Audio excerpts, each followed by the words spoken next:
Okay, कैसा हुआ था कल टेस्ट?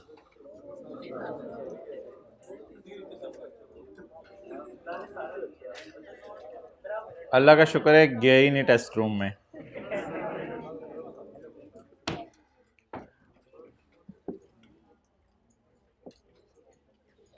बेड रेट रिकवरी हम रिवाइज करते हैं इंशाल्लाह, क्लास पूरी हो जाए तो। बेड रेट रिकवरी अभी आप आ जाएं उधर जिथे CSC पेज 146 पे आ जाएं।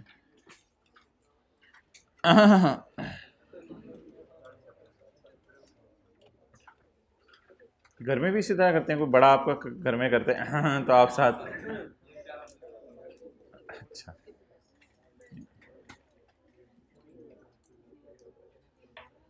अच्छा जी। एक है मोहतरम कैश अकाउंटिंग। ज़बरदस्त यार, चादर कहाँ से पहन के है? सिंध से?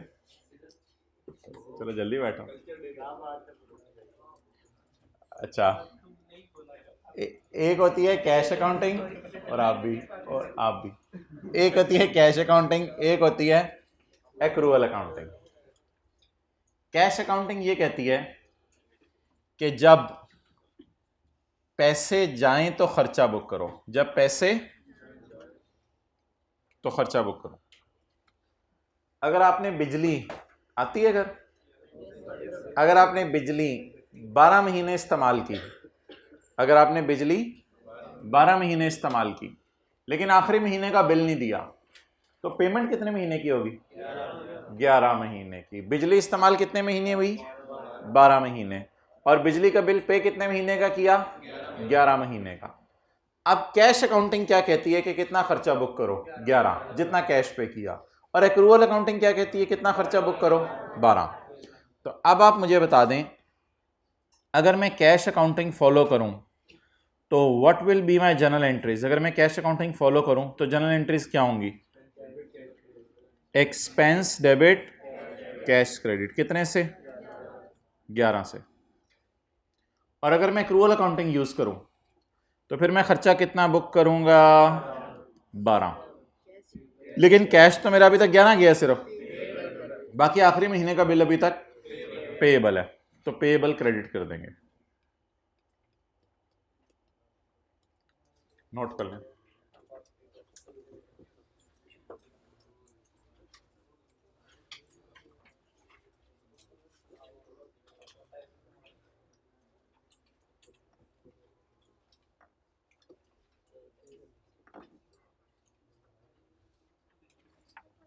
जी, पेज नंबर 146।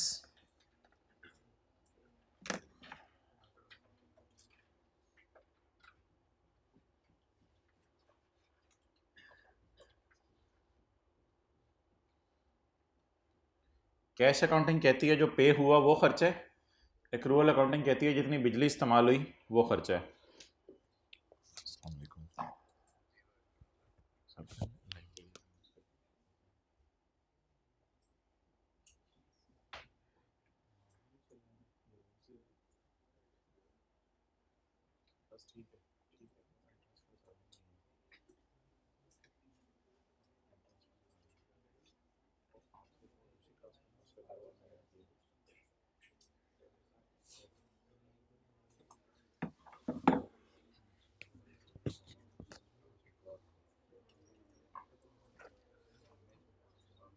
कल ग्राउंड फ्लोर के ऊपर लाइब्रेरी ओपन होगी, ग्राउंड फ्लोर पे ही आपको ना कोई कमरा बता दिया जाएगा अगर आप कल तशरीफ़ लाना चाहें। अच्छा जी, तो कैश अकाउंटिंग कितने लोगों ने आने कल लाइब्रेरी में? अच्छा, कैश अकाउंटिंग क्या कहती है? कितना खर्चा बुक करो जो पे हुआ। और एक्रूअल अकाउंटिंग क्या कहती है? जितना बिजली इस्तेमाल हुई उतना खर्चा बुक करो। ये कैश और एक्रूअल अकाउंटिंग में फ़र्क है।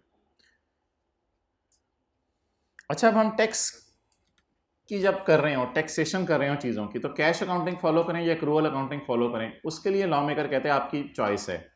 जो मेथड आप अकाउंटिंग में नॉर्मली इस्तेमाल कर रहे हो वही मेथड आप इस्तेमाल कर लो टैक्स में भी। अ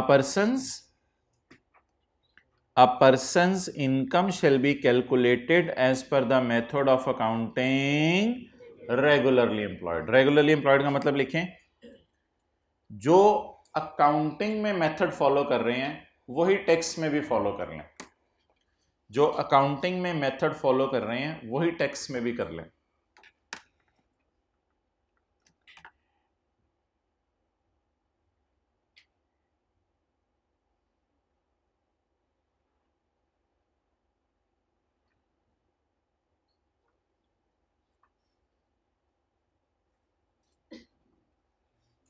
ओके, नेक्स्ट।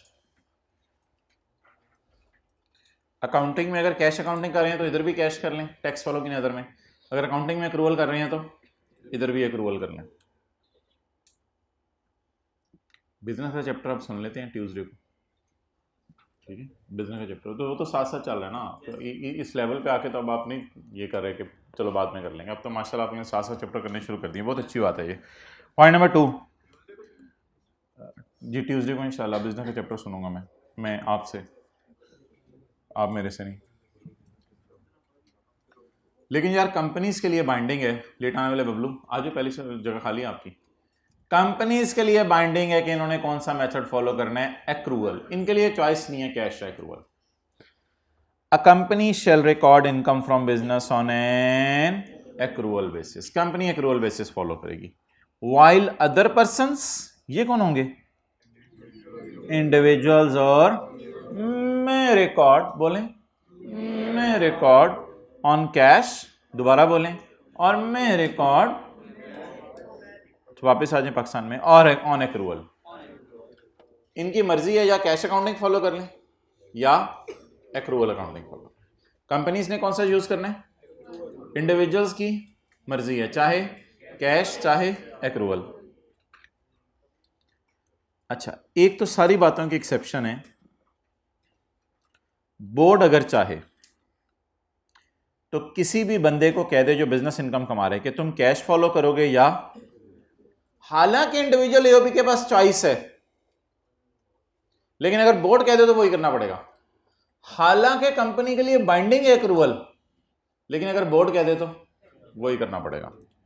तो बोर्ड इंडिविजुअल को, एओपी को या कंपनी को जो कहेगा उनको फिर वही करना पड़ेगा। अगर बोर्ड ने नहीं कहा फिर आप जो मर्जी करें।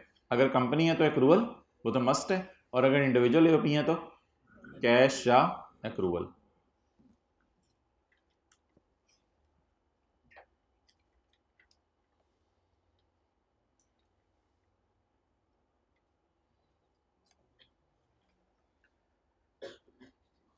A person may apply for a change in person's method of accounting। अगर आपने मेथड ऑफ अकाउंटिंग चेंज करवाना है तो उसके लिए आप कमिश्नर को एप्लीकेशन दे दें। जैसे आपने नॉर्मल से स्पेशल टैक्स ईयर पे जाने के लिए और स्पेशल से नॉर्मल टैक्स ईयर पे जाने के लिए एप्लीकेशन दी थी, ऐसे कैश से एक्रूवल पे जाने के लिए एप्लीकेशन दे सकते हैं और एक्रूवल से वापस कैश पे आने के लिए एप्लीकेशन दे सकते हैं। तो थोड़ी देर के बाद जो है वो नींद टेक ना लगाओ, वैसे भी दीवार के ऊपर ऑयल लग जाता है सर से।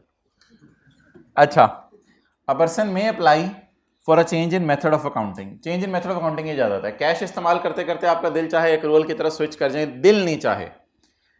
And commissioner will approve if change is necessary to reflect the income from business. अगर कमिश्नर को लगे कि आपकी ये अकाउंटिंग आपके लिए अच्छी है तो फिर ठीक है।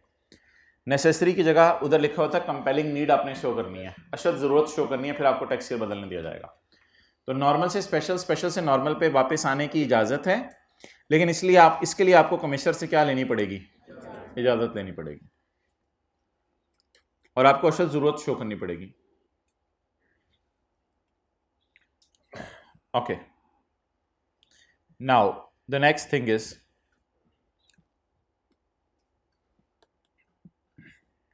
नेक्स्ट थिंग हमने पढ़ ली हुई है वैसे चैप्टर 4 में एक दफा, पॉइंट 5 वाली दोबारा पढ़ लेते हैं। आप एक्रूवल अकाउंटिंग फॉलो कर रहे थे 2010 में, और 2011 में आप स्विच कर गए कैश अकाउंटिंग की तरफ। अब आपने बिजली का बिल पेएबल में डाला था, एक्सपेंस डेबिट पेएबल क्रेडिट। अगले साल आपने सोचा कि मैं पेमेंट बेस पे आ जाऊं। अब अगले साल ये वाला बिजली का बिल आपको पता है पे होगा, जब ये वाला बिजली का बिल पे होगा तो आपने पे करने पर खर्चा दोबारा रिकॉर्ड कर लिया, ये तो गलत है। और आपने लॉजिक ये दी कि अब मैं कैश अकाउंटिंग यूज कर रहा हूं, तो ये तो डबल डिडक्शन होगी। डबल डिडक्शन को तो प्रिवेंट करना है, चैप्टर 4 में पढ़ा था। इसकी जगह मैंने कहा था इसको काट के, जब आप एक्रूअल से कैश से एक्रूअल की तरफ स्विच करें तो थोड़ा सा ध्यान कर लें। क्या ध्यान कर लें? कि आपने खर्चे को डबल बुक नहीं करना। क्या है? ध्यान कर लें, बोलें, खर्चे को डबल बुक नहीं करना। इसी तरह एक मिसाल इनकम की ले लें, फिर नोट कर लें।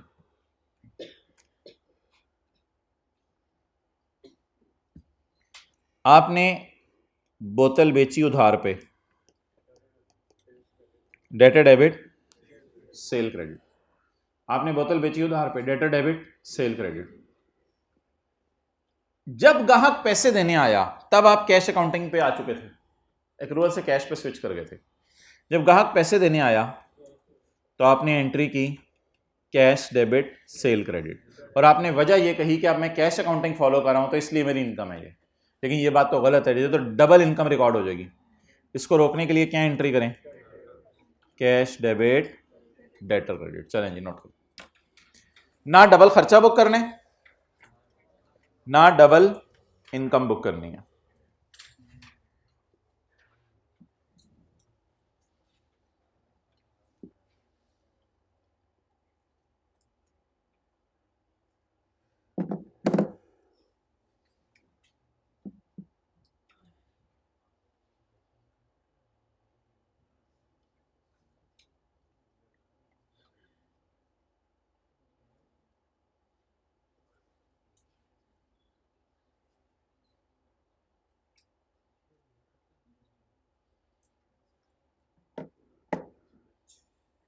भाईजान इधर।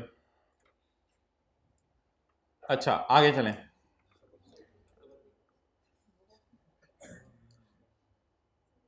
फिर मैं जूते मारूंगा तो शुक्र करोगे?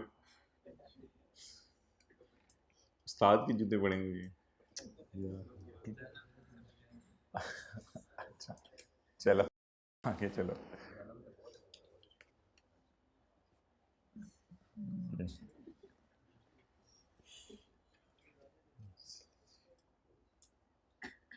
बहुत खुशकिस्मत है आप अगर आपको नेक दोस्त मिला हुआ है। जल्दी जल्दी जल्दी,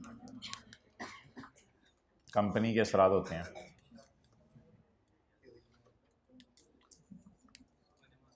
चलें जी,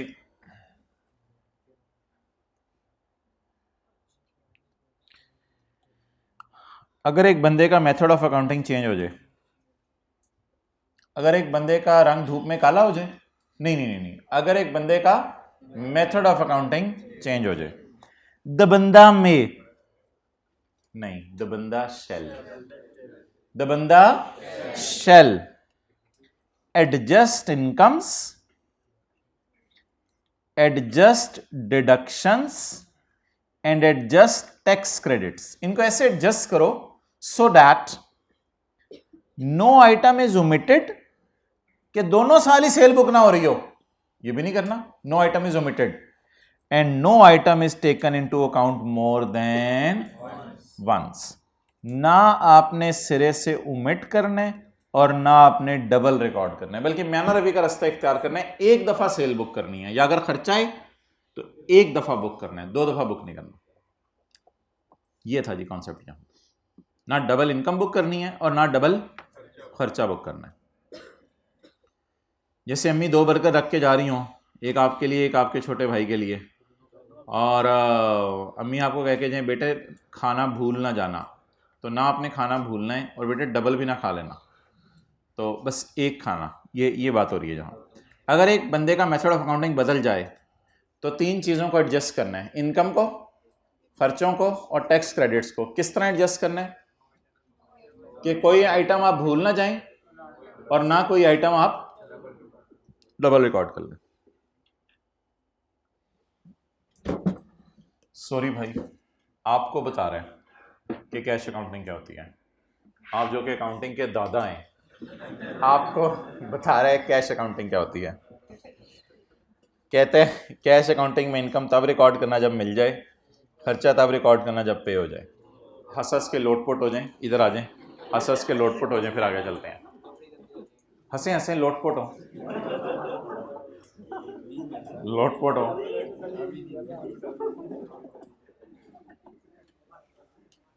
वो एक भाई था, आवाज निकाली थी किसी ने, किधर? वो नहीं आया था। A person accounting for income under the income from business on a cash basis shall derive income when it is and shall incur expenditure when it is paid. derive का मतलब यानी रिकॉर्ड करो इनकम, इनकर का मतलब भी record करो खर्चा। खर्चा रिकॉर्ड करो जब पे हो जाए और इनकम रिकॉर्ड करो जब रिसीव हो जाए। आप को वो बताने लगे एक्रूअल अकाउंटिंग के, हंस के लोटपोट हो जाए।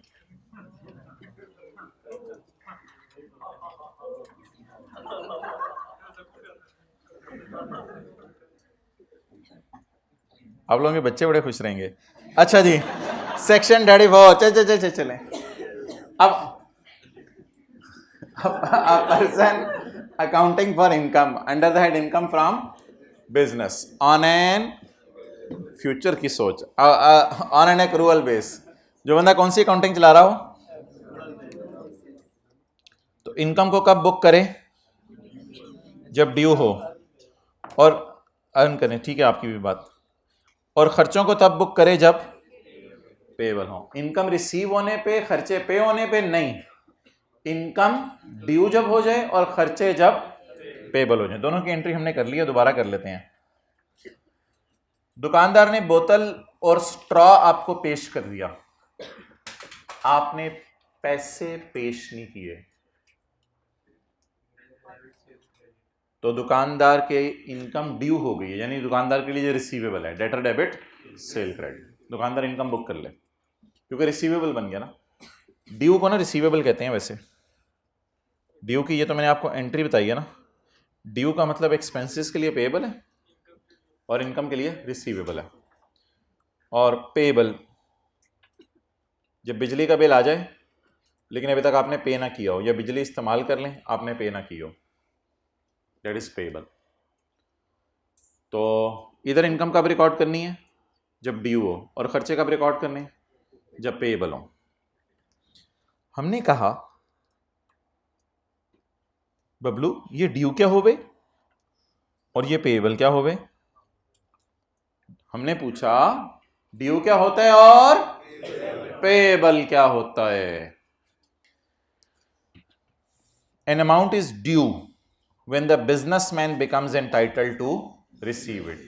जब बिजनेसमैन बोतल बेच देगा तो he is entitled to receive money, वो एंटाइटल हो जाएगा। इस कोर्ट में जाके आप केस भी कर सकते हैं, केस ने मुझे पैसे नहीं दिए।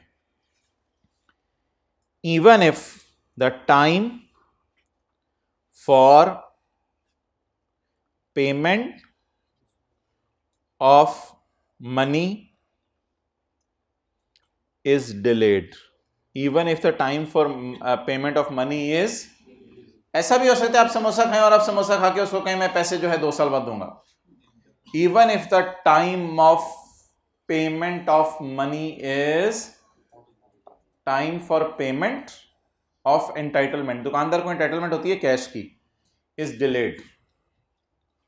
तो अगर दुकानदार को आप पेमेंट डिले भी कर दें still he will called as you debtor, वो आपको डेटर ही कहेगा।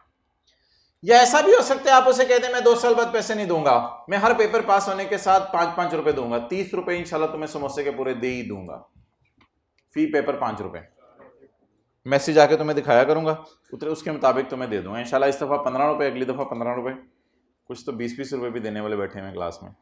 अच्छा जी, 4 पेपर वाले कौन से हैं? जिस बात ही हैं, ठीक है, होते हैं बच्चे ऐसे, पास भी होते हैं माशाल्लाह। बस अपने आप को इस तरह सेस करते रहा करें कि सारे टेस्ट दे रहे हैं आप, कोई सारे होमवर्क कर रहे हैं, अगर चारों का साथ साथ चल रहा है तो फिर शायद बात समझ आती है कि 4 पेपर दें। हमारे ज़माने में ट्राई नहीं होती थी। एन अमाउंट आप लोगों के तो मज़े हो गए हैं, उस ज़माने के अंदर तो कुछ सोच ही नहीं थे। हमारे से जो, हम तो चलो डेली एक पेपर देते थे, आज एक, अगले दिन अगला, अगले दिन अगला, आधे आधे दिन तैयारी का टाइम मिलता था। उससे उससे पुराने ज़माने के अंदर जो है वो ये होता था कि सुबह एक पेपर होता था, शाम को एक पेपर होता था,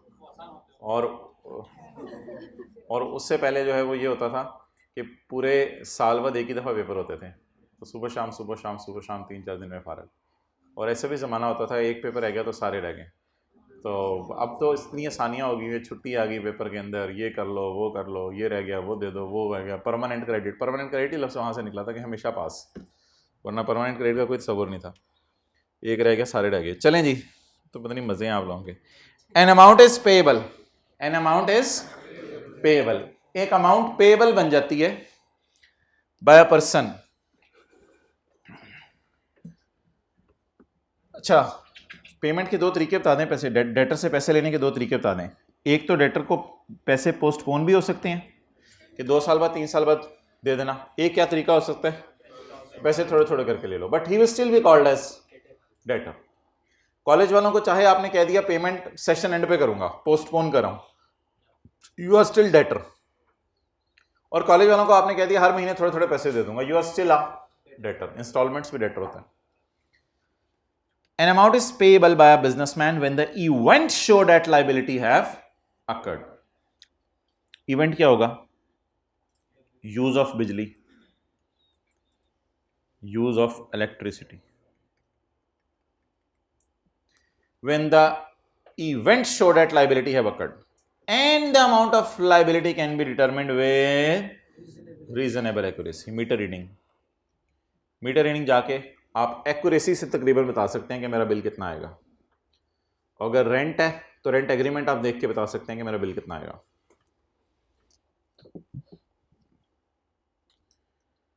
चलें जी, अल्लाह का शुक्र है 0.5 और 6 तो हमने किया हुआ है। इसकी एग्जाम्पल कॉपी पेस्ट कर लेते हैं इनकम फ्रॉम प्रॉपर्टी के चैप्टर से। खर्चे को 3 साल तक पे ना करना जुर्म है, जो आप कहा करते थे रिवाइज करवा दें, वो एज इट इज़ यहाँ से कॉपी कर लेते हैं।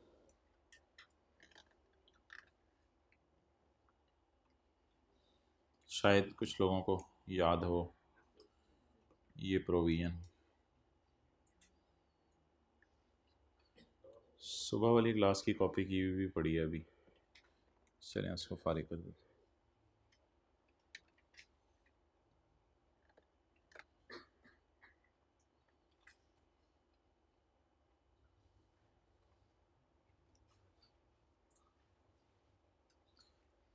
ये था जी, शायद आपको याद हो, सिनेरियो ये था कुछ ऐसा कि आपने 2004 के अंदर ना अपना घर किराए पे दिया था, तो आपने घर की करवाई थी इंश्योरेंस।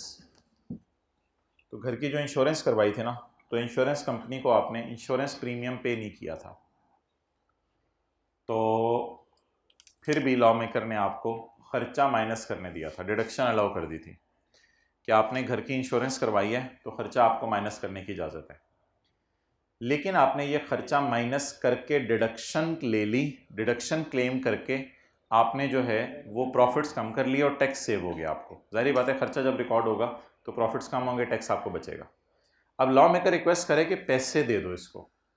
1 साल गुजरा आपने पैसे नहीं दिए, दूसरा साल गुजरा आपने पैसे नहीं दिए, तीसरा साल आ गया आपने पैसे नहीं दिए, चौथे साल स्टिल अनपेड, ये पैसे आपने अभी तक नहीं दिए।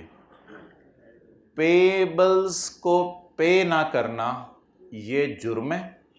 सज़ा ये है कि वो जो खर्चा रिकॉर्ड हुआ था अब आप उसी अमाउंट को एग्जैक्ट इनकम में डाल दो। इससे होगा ये आपका प्रॉफिट बढ़ जाएगा, अब आपको टैक्स देना पड़ेगा। तो ये हमने पढ़ा था, लेकिन आगे 2 साल मैंने और डालने हैं, तो इतना सा नोट कर लें। इंश्योरेंस की जगह कोई खर्चा लिख लें, इंश्योरेंस भी वैसे लिख सकते हैं, बिजनेसमैन भी तो इंश्योरेंस कराते हैं। चेंज करें चेंज कर लें। कॉलेज वालों ने 4 साल से रेंट पे नहीं किया, बेचारा मालिक मकान आके रो रहा है बार बार, कॉलेज वाले रेंट पे नहीं कर रहे। चलें ये नोट कर लें। पेबल्स पे ना करना जुर्म है।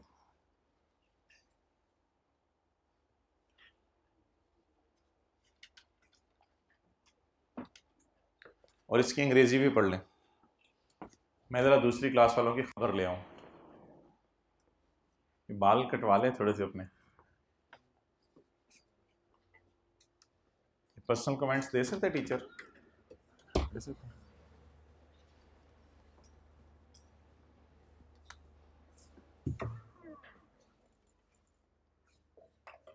जी काम कल क्या पढ़ा था? कल क्या पढ़ा था? Bad debts. भाईजान बैड डेट की शराइत बताएं। बैड डेट की शराइत बताएं अंग्रेजी में। हाँ जल्दी करें, 1 मिनट दे रहा हूँ सबको, लिखें पहले, इस क्लास वाले लिख लें। हाँ लिख के बताएं, नोट करना बंद कर दें। बैड डेट की शराइत लिखें, ज़रा पता चले आप लोग कितने H2O में हैं।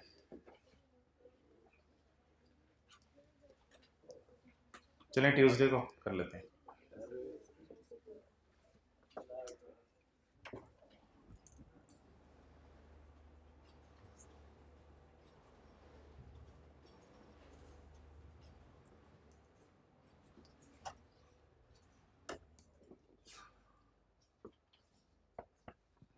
नोट कर लिए? और खैरियत से? आजकल आने रहे सवाल पूछने, आ जाओ। और भाई खैरियत से?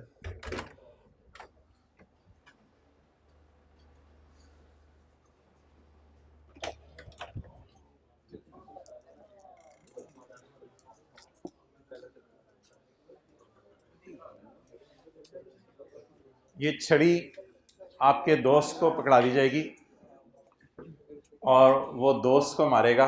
इंटेंसिटी मैं बताऊंगा, इंटेंसिटी आपने खुद ने डिसाइड करनी मारने की। Intensity number 1, intensity 2, intensity.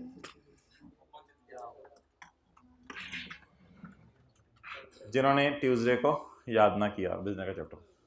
चलें जी, अब मोहतरम आगे चलें।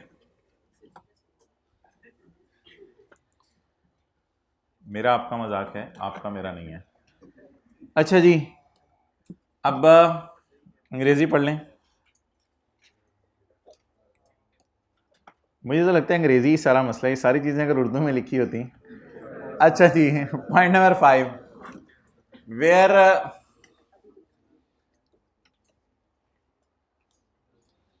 ऐसी जान लेते हैं अंग्रेजी की आप लोग कि डिविडेंड के आखिर में टी लगाया होता है टेस्टों में। NRV पूछो क्या होती है, कहते हैं न्यू रेजिडुअल वैल्यू। एक बच्चे ने टेस्ट में लिखा होता है NRV, मैंने कहा ये 16 में कहाँ से NRV आ गई? कहते हैं NRV, मैंने कहा कौन सी? कहते हैं न्यू रेजिडुअल वैल्यू। वेरा बहुत देर से जिनको समझ आती है ना उनको रहने दिया करें, और जिनको समझाना पड़े उनको तो let them enjoy in their own world, don't let them come here. वेरा खर्चा is allowed for any expenditure. वेरा, आप थोड़ा सा ऊपर आ जाए, हमें बार बार नीचे आना पड़े। थोड़ा सा ऊपर आ जाए, इधर तक आ जाए।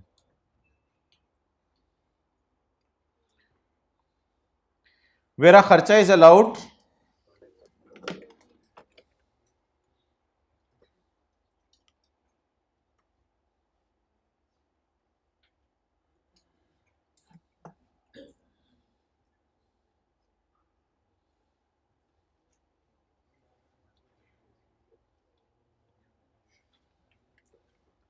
Where kharcha is allowed for any expenditure. Where kharcha is allowed for any expenditure. And the banda, businessman, has not paid the liability. और बंदा लाइबिलिटी पे ना करे। एंड द बंदा has not paid the liability, और बंदा क्या पे ना करे? लाइबिलिटी पे ना करे। एंड द बंदा has not paid the liability with in 3 years, 3 साल हो गए जालिम, तूने अभी तक पे नहीं की। अगले ने आराम से बोला नहीं मैंने नहीं पे की। एंड द बंदा, क्या मतलब, क्या हो रहा है ये? 1 मिनट, हद होती है।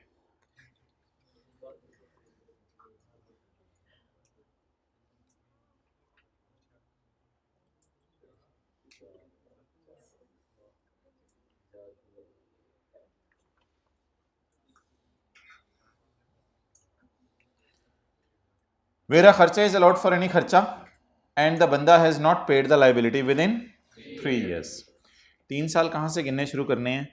3 साल ना यहाँ से गिनने शुरू करने हैं, from the end of the year. From the end of the year in which deduction is allowed. Can you tell me the year in which reduction is allowed? Can you feel it is the year in which the reduction is allowed? So 3 years from the end of the year in which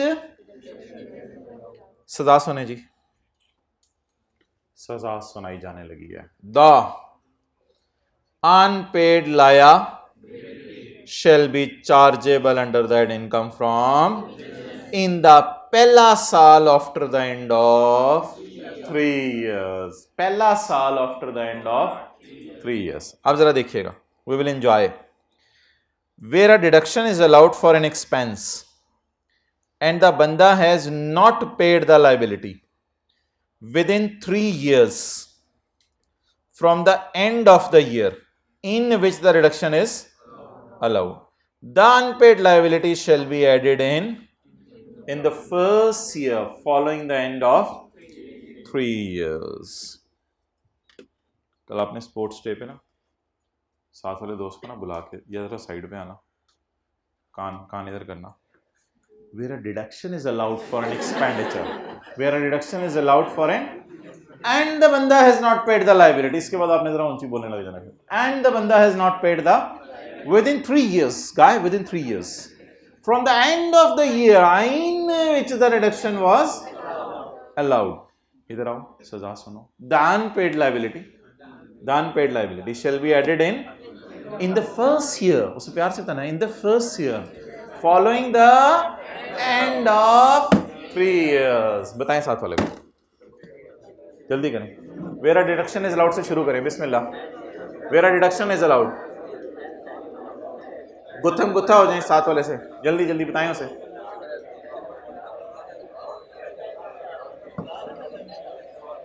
चल भाई इधर आ, जल्दी आ. पश्तो में Where a deduction is allowed for an expense और 3 साल तक वो पे ना हो. हाँ इकट्ठा बताओ.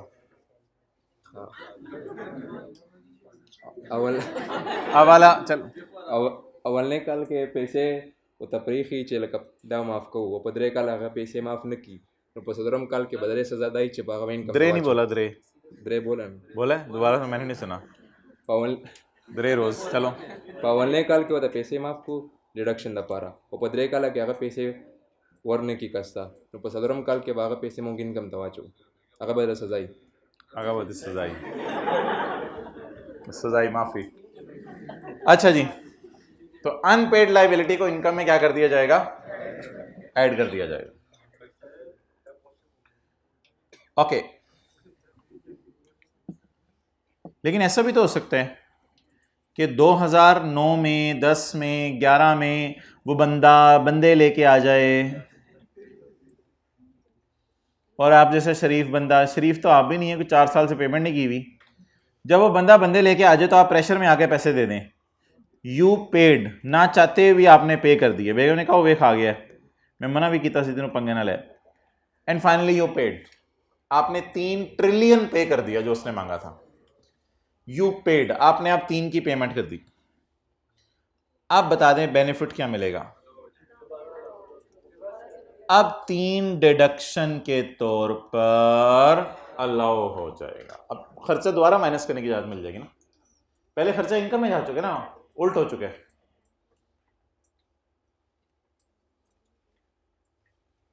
पहले उधर वो देखें, पहले खाना खाया था फिर उल्ट हो गया, अब दोबारा खा लिया. ये ना सोचें डबल खाना खा लिया. भाईजान आजकल गोला चलता है.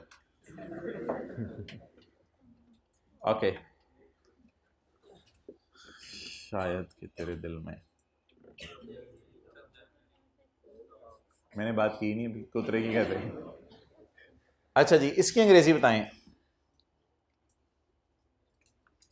देखिएगा, where unpaid liability, where unpaid is added in income, where unpaid liability is added in and the banda make the payment, it will be allowed as in the year of payment. try करें दोबारा. Where an unpaid liability is earned in income and the बंदा pays the liability, it will be allowed as, ये भी वही वाली बात है जो वहां पड़ी थी, where unpaid liability is earned in income and the businessman subsequently pays the, a खर्चा will be allowed in the year of payment. तो पेमेंट के साल में फिर खर्चा क्या हो जाएगा, अलाउ हो जाएगा, माइनस करने की इजाजत है। अच्छा जी, अब आप बताएं जी,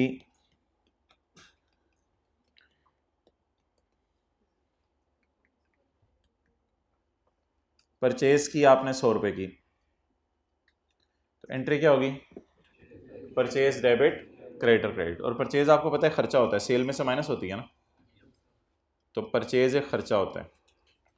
और क्रेडिटर को कहते हैं ट्रेडिंग लाइबिलिटी। ट्रेडिंग लाइबिलिटी का मतलब है चीज़ें उधार पे ली हैं, सर्विसेज नहीं उधार पे ली। क्रेडिटर को जब पेमेंट करने का टाइम आया तो आपने क्रेडिटर को पैसे जल्दी दे दिए। होंडा एटलस कार ने टायर खरीदे थे उधार पे, क्रेडिटर को पैसे जल्दी दे दिए। क्रेडिटर ने कहा इतनी जल्दी मुझे घर वाले लिफ्ट नहीं कराते जितनी जल्दी तुमने मुझे पैसे दे दिए हैं। तो उसने कहा ऐसा करो, मैं तुम्हें 5 रुपये छोड़ता हूँ, मुझे 95 दे दो। जिस बंदे को आपने 100 रुपये देने थे उसको आपने कितने रुपये देके जान छुड़ा ली, 95। अब लाइबिलिटी आपकी 100 की नहीं रही, अब आपने पैसे पे कर दिए, लेकिन पे कितने करने पड़े। अब जो बाकी 5 रुपये है वो आपको खुशी होगी या गम होगा। 100 वाले को 95 दे दिए, खुशी होगी गम होगा। 100 वाले को 95 दे दिए, खुशी होगी। इस खुशी को P&L में डालते हैं। चंद अरसा पहले इसको कहा जाता था डिस्काउंट रिसीव्ड इनकम, लेकिन अब ये बात ख़त्म हो चुकी हुई है। अब अकाउंटिंग वाले इसको, यार ये तो परचेज़ है ना, तो अब अकाउंटिंग वाले इसको परचेज़ रिवर्स कर लेते हैं। पहले परचेज़ रिकॉर्ड की होती है, अब परचेज़ को रिवर्स कर लेते हैं। That is income, that is income, खुशी। परचेज़ बढ़ रही है या कम हो रही है, कम हो रही है। बढ़ रही थी तो खर्चा, इनकम, परचेज़ कम हो रही है तो खुशी।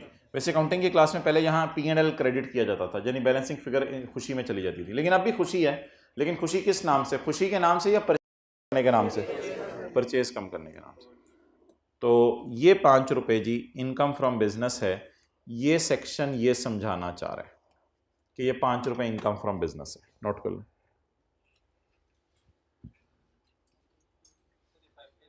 हाँ 5 खुशी है ना, debt is income from business. 100 रुपये वाले को कितने दे दिए, 95। कितने बचे, नहीं कितने बच्चे नहीं, कितने बचे, 5।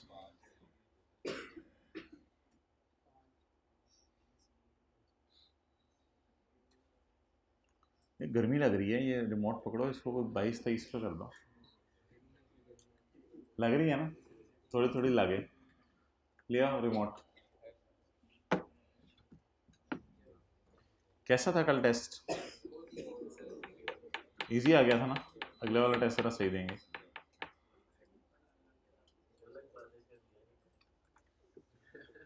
मेरा नहीं ख्याल ये ऐसा बंदा है। अच्छा चलो बताओ, दिया नहीं दिया, छोड़िए। 5 दोस्त आपके होने चाहिए कम से कम। 4 ने आपको उठाया हो और 1 चपेड़े मारता जा रहा हो और टेस्ट रूम में जाके आपको डाल दें। जोहर पढ़ते ही इसको टेस्ट रूम में जाके, नहीं फेंकना तो शान के मुनासिब नहीं है, सेंड कर दिया करें इसको।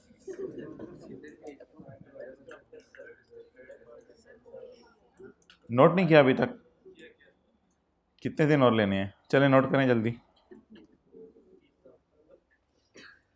अच्छा जी,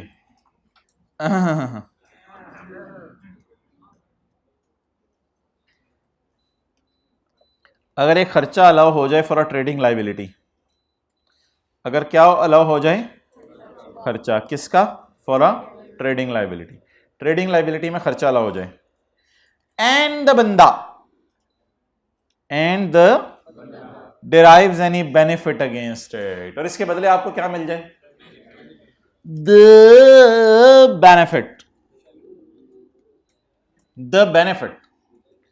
shall be डाल अंडर इनकम फ्रॉम, जिस साल बेनिफिट मिला, जिस साल बेनिफिट मिला उस साल उठा के कहां डाल देंगे बेनिफिट को, इनकम में।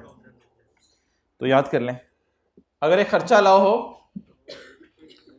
बताएं याद करें, अगर एक खर्चा अलाउ हो for a trading liability and the person derives any benefit is chargeable under the head income from business, where a kharcha is allowed for a trading liability and the person derives any benefit against it, benefit is chargeable under the head income from business.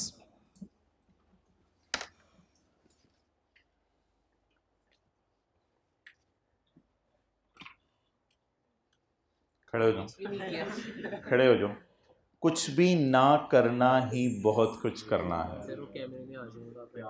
कैमरे में आ जाओगे। चंद बच्चे थे, अब्बा जी उनको कह के गए बेटा मैं जा रहा हूँ फसल की कटाई तुम कर लेना। जब अब्बा जी वापस आए, बच्चों ने कस्में खाई, अब्बा जी अल्लाह की कसम हमने कुछ भी नहीं किया, अल्लाह की कसम हम घर से नहीं बाहर निकले। अब्बा जी ने फड़ लिया डंडा, मार मार मार मार। सो इट इज हाउ, कल आपने कुछ भी नहीं किया, इसी भी तो आपको। अच्छा चलो, आज ना मैं आपको एक फॉर्मूला बताऊंगा। क्या बताऊंगा? फॉर्मूला। बोलो ए प्लस बी, ए प्लस बी, बोलो ए प्लस बी माइनस सी।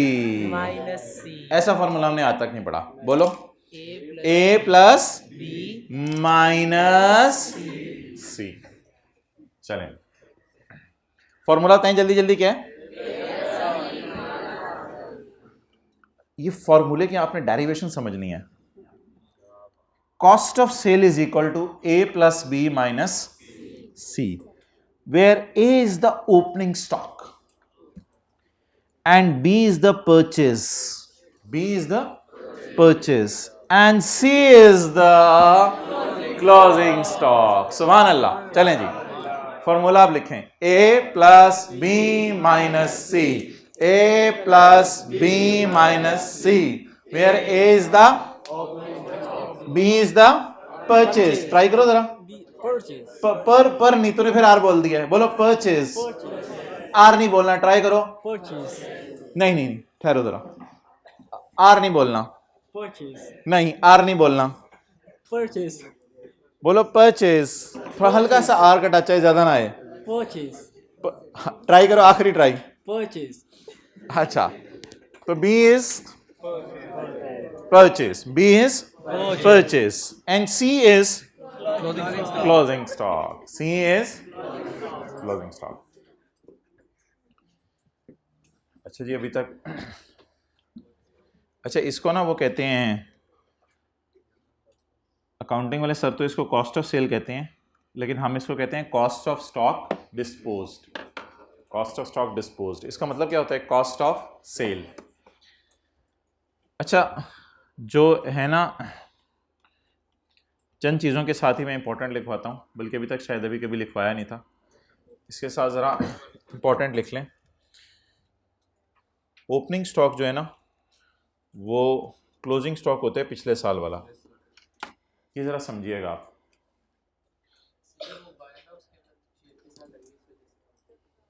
नहीं, वो दूसरी वाली वायर है, ये ज़रा समझें आप। वो कह रहे हैं जो ओपनिंग स्टॉक होता है ना, वो क्लोजिंग स्टॉक होता है पिछले साल का। ये बड़ी इंपॉर्टेंट चीज़ है, इसको ज़रा समझें। मैं सवाल पूछने आ रहा हूँ हाइब्रिड में, अगर किसी का कोई सवाल इससे राइज हुआ है ना, वो मैं ज़रा एड्रेस कर रहा हूँ थोड़ा सा। ओपनिंग स्टॉक क्या होता है? ओह, पिछले साल का क्लोजिंग, यानी रात को जो 12 बजे दुकान पे बोतलें रख के गए थे, अगले दिन सुबह वही पड़ी होंगी। हाथ छुट्टो, आप मेरे दोस्त नहीं हो। अच्छा, ओपनिंग स्टॉक क्या होगा? पिछले साल का क्लोजिंग। इसको जरा याद कर लें इधर ही, ऐसे फिर तरह कॉन्सेप्चुअल चीज है, जरा वेरी वेरी इंपॉर्टेंट। ये मसला कब से याद नहीं हो रही। अच्छा जी,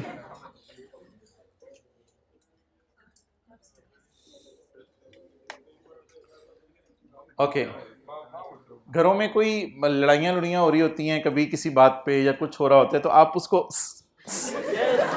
तीली लगाते हैं या तीली लगाते हो? तुम्हें शर्म ना आवे? ये कह के नहीं छोड़े पर कोई और बात करते हैं, इस तरह नहीं कहते आप लोग? ये बैठ के सुनते रहते हैं, एंजॉय करते हैं, एंजॉय करते हैं। यार शर्म कर यार, देख तेरी एक शान है, इस तरह ना किया कर आइंदा।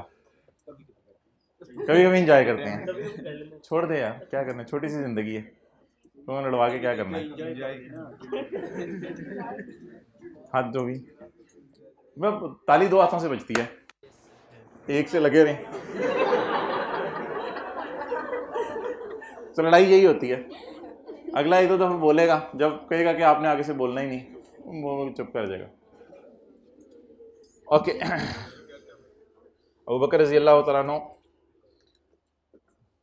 कि किसी शख्स से किसी बात पे बात बढ़ गई, तो वो बंदा बार बार बोली जा रहा। अबू बकर रज़ी अल्लाह तआला अन्हु वहाँ खड़े खामोशी से सुनते जा रहे थे, खड़े रहे, वो बोली जा रहा। तो एक बात पे अबू बकर रज़ी अल्लाह तआला ने भी फिर एंड पे उसको कोई बात कह दी, तो नबी सल्लल्लाहु अलैहि वसल्लम वहाँ से उठ के चले गए, और अल्लाह के नबी ने फरमाया कि जिस वक्त तू खामोश था तो अल्लाह ने एक फ़रिश्ता मुकर्रर किया हुआ था जो तेरी तरफ से उसकी बातों के जवाब दे रहा था, और जब तू चला गया, जब तूने बोल दिया तो वो फ़रिश्ता चला गया और उसकी जगह शैतान आ गया है, क्योंकि अब ताली दोनों हाथों से बच गई, अब शैतान आ गया, इसलिए मैं यहाँ से उठ के चल दिया। तो इसलिए बस इसका हाल यही होता है कि खामोश रहें। चलें जी, पॉइंट नंबर बी। फिर ऐसा लोग कह देंगे इसके साथ तो लड़ाई करने का फ़ायदा ही कोई नहीं है, तो बोलता ही नहीं। पॉइंट नंबर बी, क्या, वापस आ जाए, पॉइंट नंबर बी, क्या कभी ऐसा हो सकता है कि बिजनेस का पहला साल हो और हमारा ओपनिंग स्टॉक आ जाए? बिल्कुल, वो स्टॉक जो आपने घर से लाके दुकान पे रख दिया, that will be your opening stock. Entry उसकी होगी स्टॉक डेबिट कैपिटल क्रेडिट या इन्वेंट्री डेबिट कैपिटल क्रेडिट, लेकिन जो घर से लाके आपने स्टॉक दुकान पे रख दिया, that will be your opening stock. ये किस बिजनेस की बात हो रही है? अगर कोई बिजनेसमैन घर से सामान लाके 2 किलो चावल, आधा किलो चीनी, कोई 2 चम्मच पत्ती, उसने दुकान घर से लाके कहाँ रख दी? दुकान पे, तो that will be the opening stock. Where the person commences the business, where the person commences the business in the year, जब आप बिजनेस इस साल शुरू करें। The fair market value of the stock acquired prior to commencement of business. The fair market value shall be determined at the time stock is, तो लिखें, घर से जो सामान बिजनेस में लाके रखा, ये हमारा ओपनिंग स्टॉक होगा। घर से जो सामान बिजनेस में लाके रखा, ये हमारा ओपनिंग स्टॉक होगा।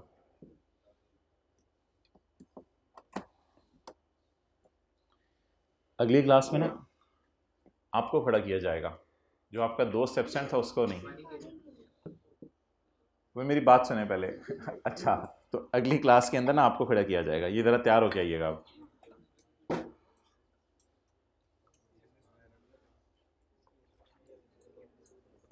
दोस्त के साथ ना बैठिएगा। चलें जी,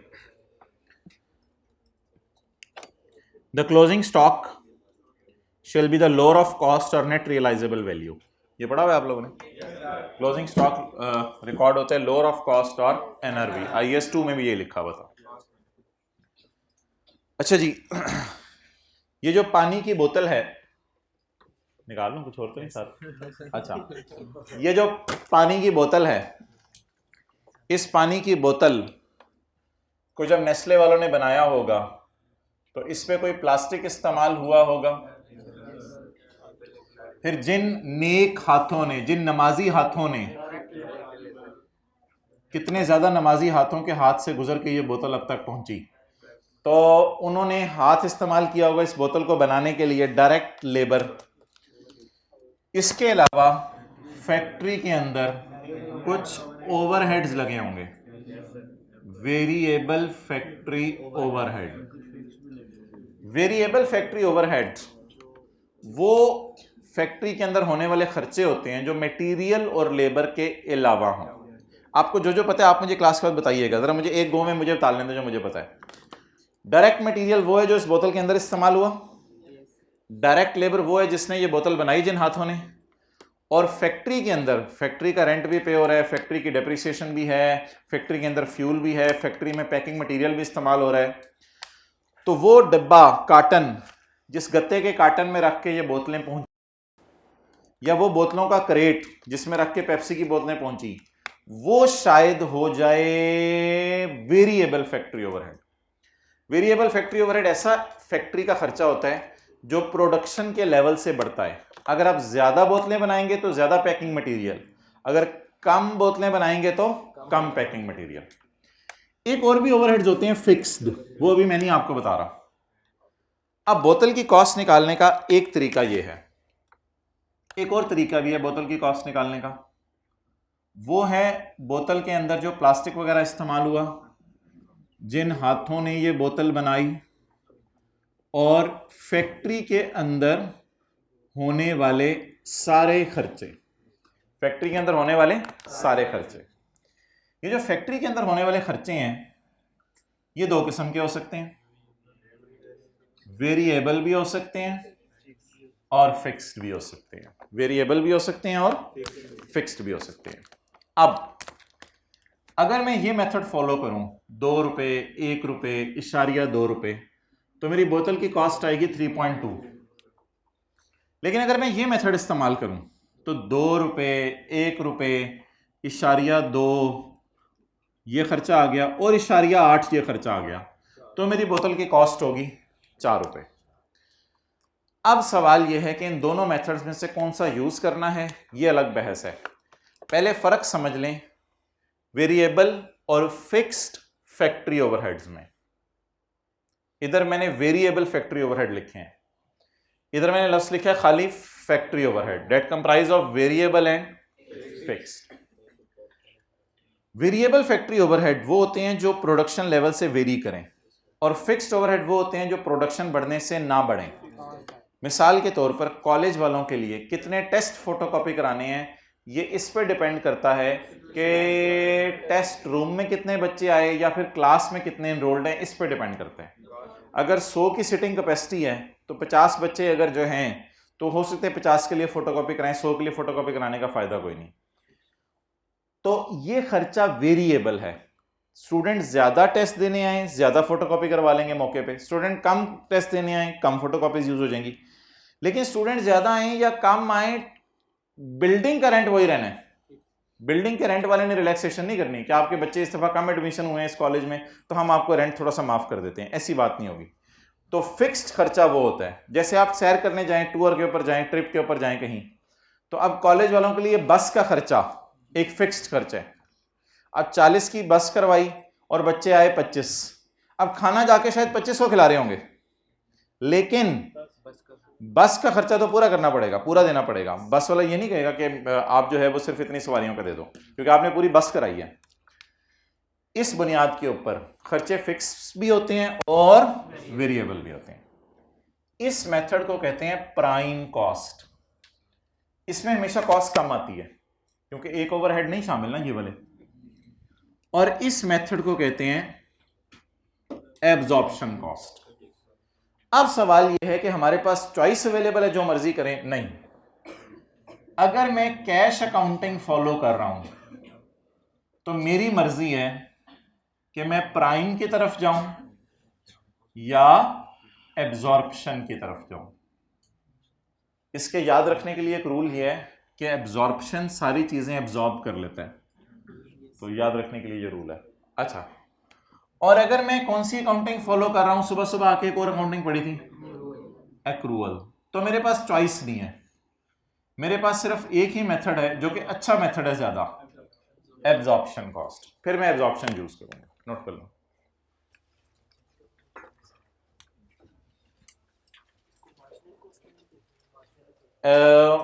मार्जिनल इसको कहते हैं, प्राइम को।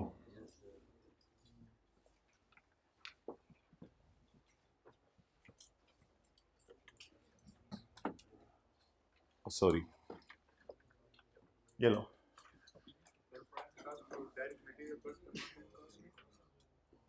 कन्वर्जन कॉस्ट यही होगी ना, लेबर वगैरह, और ये जो भी हो। आप लोग कॉस्ट अकाउंटिंग में जो भी पढ़ रहे हैं उसको छोड़ें, बस हमारी नज़र में यही फिगर्स आएंगी क्योंकि जो टैक्स का बच्चा पेपर दे रहा होगा उसे कॉस्ट वो ज्यूम नहीं करेगा उसने कॉस्ट पढ़ी हुई है।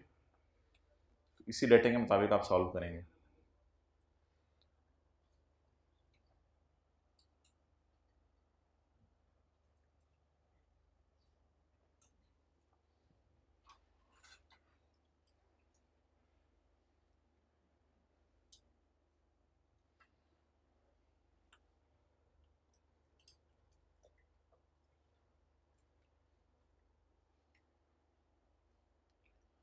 कर लें जल्दी से नोट, 15-20 मिनट हमने बचाने हैं। बैड डेट रिकवरी इनकम जो कल पढ़ी थी उसकी रिवीजन करनी है। वो थोड़ा सा ज़रा फार्मूला था एक मज़े का, उसको रिवाइज करना है।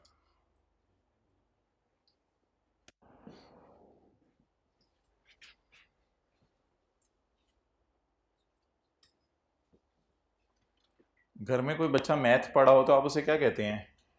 ये फार्मूला आपको अपने ज़माने का याद आ जाए तो उसे क्या कहते हैं? यार ये बड़ा मुश्किल था या ये बड़ा मज़े का था? इस तरह के अल्फाज बोला करें कि अगले का दिल लगे। आप जो है ना दो इस तरह के अल्फाज ज़िंदगी में सवाल करते हैं कि अगला बंदा, हाँ, तो अल्फाज का चुनाव जो है ना ज़िंदगी में ज़रा कहीं सीख लें जाके, ये तो आगे काम ही नहीं आना इस तरह के अल्फाज बोल के ना। अच्छा चले कमेंट्स बाद में। 0.5 अ पर्सन यूजिंग, बस कैश बेसिस वाले ने कौन सा यूज करना है? प्राइम या दोनों में से चॉइस है आपके पास। And a person using accrual basis, आपके पास क्या चॉइस? कोई चॉइस नहीं। आपने कौन सा करना है? एब्जॉर्प्शन। आपने एब्जॉर्प्शन करना है। अच्छा जी,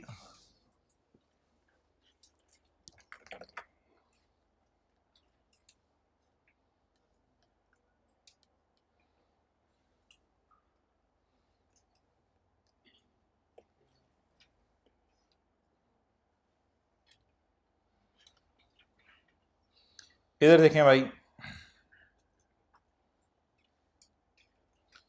आपने 40 किलो गंदम खरीदी 110 रुपए के एतबार से, फिर आपने 10 किलो गंदम खरीदी 112 रुपए के एतबार से। जब साल ख़त्म हुआ, ये मैंने साल ख़त्म किया डायग्राम ये बना के, साल ख़त्म हुआ तो आपके पास 2 किलो गंदम पड़ी हुई है। आपके पास 2 किलो गंदम पड़ी हुई है। ये कौन सी वाली गंदम है? 110 रुपए वाली, 112 रुपए वाली? क्यों बोले 110, 112, एवरेज 111, कुछ इसके भी क्या है? आप एक तो जम्पशन ले सकते हैं, फर्स्ट इन, जो पहले गंदम आई थी वो पहले बिक गई, ठीक है। अगर पहले वाली पहले बिक गई तो फिर तो ये बाद वाली पड़ी होगी 112 पे। दूसरा तरीका ये है कि आप एवरेज ले लें। एवरेज फिर ऐसे नहीं होती कि 112 और 110 का दरमियान ले लें, 10 ज़रब 112, 40 ज़रब 110, इस तरह करके कोई एवरेज निकालते थे आप। तो बता दें कितने मेथड अलाउड हैं इस 2 किलो को मैयर करने के? 2 मेथड अलाउड हैं। एक नहीं, फीफो नहीं, बोले फाइफो, और दूसरा एवरेज कॉस्ट, ठीक है जी। अच्छा अगली चीज, अगली एक मिसाल देखें। आपका गाड़ियों का शोरूम है, आपने एक गाड़ी खरीदी 70 लाख की, और फिर बाद में आपने गाड़ी खरीदी एक 10 लाख की। आपने गाड़ी खरीदी 10 लाख की, फर्स्ट इन हुई थी बड़ी वाली और बाद में आपने खरीदी छोटी वाली। जब ईयर एंड आया, जब क्या आया? ईयर एंड, तो ईयर एंड के ऊपर आपके पास जो है वो ये वाली गाड़ी खड़ी है। छत थोड़ी ऊंची हो गई है, आपके पास ये वाली गाड़ी खड़ी है। अब सवाल ये आएगा कि मैं फाइफो ना लगा दूं, मैं ज्यूम कर लूं जो फर्स्ट इन हुई थी बड़ी वाली फर्स्ट आउट हो गई, वो फर्स्ट जो इन हुई थी वो फर्स्ट आउट हो गई, फर्स्ट इन हुई थी फर्स्ट आउट हो गई, तो फिर ये किस पे पड़ी होगी? 10 लाख पे। फिर तो ये 10 लाख पे पड़ी होगी क्योंकि पहले वाली पहले बिक गई, तो ये 10 लाख वाली, ये तो अजीब सी बात लगेगी, ये अजीब सी बात लगेगी। अच्छा अगली बात, एवरेज ओवरेज निकाल लूं, 10 जमा 70 80, 80 डिवाइड बाय 2, 40 लाख वाली गाड़ी मेरे पास पड़ी है। अब इसको मैं 42 43 लाख की बेच दूं तो मजा आ जाएगा? नहीं नहीं, ऐसी बात नहीं। यहां पे क्यों नहीं FIFO या वेटेड एवरेज लग सकता? यहां पे इसलिए FIFO या वेटेड एवरेज नहीं लग सकता कि हमें चीज पता है कौन सी वाली है, हमें चीज पता है कौन सी वाली है। और गंदुम के केस में क्यों लगाना पड़ा था? पता नहीं था। तो अब रूल क्या हो गया? आइडेंटिफिएबल। अगर चीजें आइडेंटिफिएबल हैं तो फिर तो FIFO वेटेड एवरेज ना लगाएं, पता है ना कौन सी गाड़ी बेच दी। अगर आइडेंटिफिएबल नहीं है चीजें, 10 किलो 40 किलो, फिर किसी बंदे को कहा अच्छी तरह बोरी हिलाओ, अब वो सारी मिक्स होगी, आप भी अंदर से हिल जाते हैं हिलाते हुए, अब वो बोरी अंदर से सारी मिक्स होगी, अब कौन सी वाली बेची? नॉट आइडेंटिफिएबल, पता ही नहीं चल रहा। तो फिर आप क्या लगा लें? FIFO या वेटेड एवरेज। लेकिन इस सूरत में FIFO वेटेड एवरेज लगाने की इजाजत नहीं है। तस्वीर खींच लें, फिर आगे बढ़ते हैं।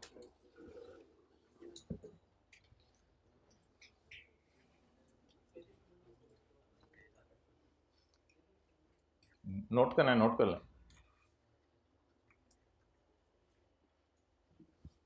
उस क्लास में हेड्स डाउन किए हुए किसी ने, जरा ऊपर कर लें।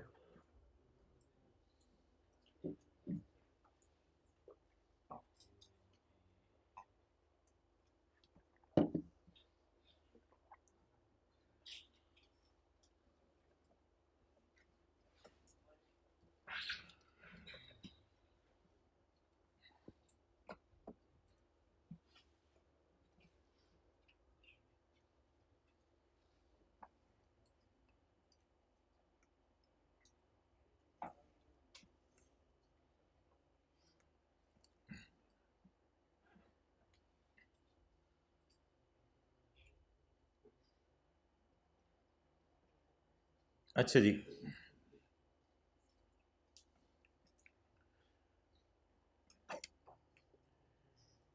Where items are not identifiable.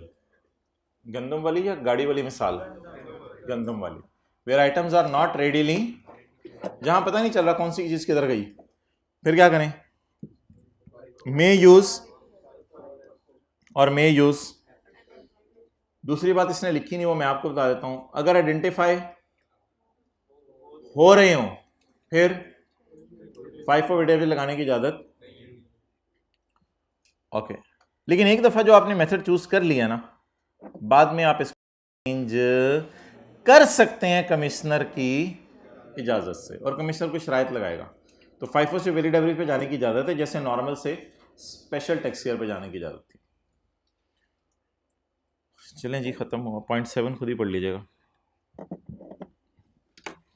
वो बैड डेट रिकवरी इस जिंदगी में आपको मैंने कहा नहीं कभी, खुद ही पढ़ लीजिएगा। पढ़वाना है तो ये भी पढ़वा लें। डायरेक्ट मटेरियल क्या होता है बता दें? Material cost at becomes an. Direct labour क्या होती है? Directly related to manufacturing of stock. Variable factory overhead means overhead which vary with the change in volume of stock. ज्यादा चीजें बनाएंगे तो ज्यादा खर्चा होगा। अच्छा, फैक्ट्री ओवरहेड की ना इसने बड़ी अजीब सी डेफिनेशन दी है फैक्ट्री ओवरहेड की। फैक्ट्री ओवरहेड की डेफिनेशन हमारी नजर में है variable plus fixed. Factory overhead की डेफिनेशन है वेरिएबल प्लस, लेकिन इसने उल्टी डेफिनेशन दिया है। कहता है factory overhead means all costs except material and labour. उल्टी डेफिनेशन दे दी, सीधे तरीके से कान नहीं पकड़ा। हमने कैसे पकड़ो? कहते हैं तो factory overhead means total cost other than direct labour and direct material. तो आ जाके तो वही बचा ना, variable plus fix, sorry factory overhead, factory overhead variable plus fix. FIFO कहते हैं अकाउंटिंग का प्रिंसिपल है जिसमें स्टॉक में ये अज्यूम किया जाता है कि पहले वाला पहले बिक गया है, इसलिए दुकानदार रात वाले समोसे पहले बेचता है। एवरेज कॉस्ट एक मेथड है जिसमें अज्यूम किया जाता है कि स्टॉक एवरेज प्राइस पे बिका है। प्राइम कॉस्ट में क्या क्या जमा किया जाता है? डायरेक्ट मटेरियल, डायरेक्ट लेबर और variable, direct material, direct labour और वेरिएबल फैक्ट्री ओवरहेड। और एब्जॉर्प्शन कॉस्ट का क्या फॉर्मूला है बताएं? Direct material and factory overhead. Factory overhead लिख लें, कौन कौन से होते हैं? फैक्ट्री में तो दोनों आ जाएंगे, लेकिन वेरिएबल भी और फिक्स्ड भी।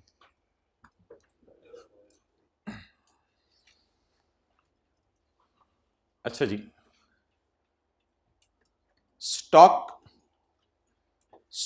क्या होता है? स्टॉक होंडा एटलस कार के लिए गाड़ी भी स्टॉक है, और अगर लोहा और टायर अभी पड़े हुए हैं लेकिन गाड़ी का पार्ट नहीं बने तो वो भी स्टॉक है, कोई मसला नहीं। स्टॉक होता है जो चीज़ें आप बनाएं या ख़रीदें, वो आपका स्टॉक होता है। दुकानदार ने बोतल ख़रीदी होती है और होंडा ने गाड़ी बनाई होती है। एक्वायर्ड फॉर मैन्युफैक्चर, इसका मतलब है raw material. Acquired for manufacture, आपने बनाया, ख़रीदा है ताकि इससे आप चीज़ें बनाएं। और एक्वायर्ड फॉर सेल, या आपने इसको बेचना है या एक्सचेंज करना है। और any material to be consumed in production process. Oil, कुर्सी बनाते हुए लोहा स्मूथ करने के लिए ऑयल कुर्सी का पार्ट बन जाएगा या कंज्यूम हो जाएगा? इसको हमने कैपिटल एसेट के चैप्टर से बाहर निकाला था। इन चीज़ों को, स्टॉक को याद है, स्टॉक को, डेप्रिशिएबल एसेट को, इनटेंजिबल को कैपिटल गेन के चैप्टर से बाहर निकाला था। इन चीज़ों को भी कैपिटल गेन के चैप्टर से बाहर निकाला था, कंज्यूम्ड इन प्रोडक्शन प्रोसेस। अब बिजनेस के चैप्टर में लाके इनको डाल रहे हैं। However, shares will not be considered as stock. Share stock नहीं है। क्या स्टॉक नहीं है? शेयर स्टॉक नहीं है। चलें जी, बेड रिकवरी इनकम का बस एक मैंने आपको कहा था न्यूमेरिकल एक कर लेते हैं, लेकिन उसके लिए न्यूमेरिकल्स की जो बेसिक थीम है ना, वो ज़रा रिवाइज कर लें।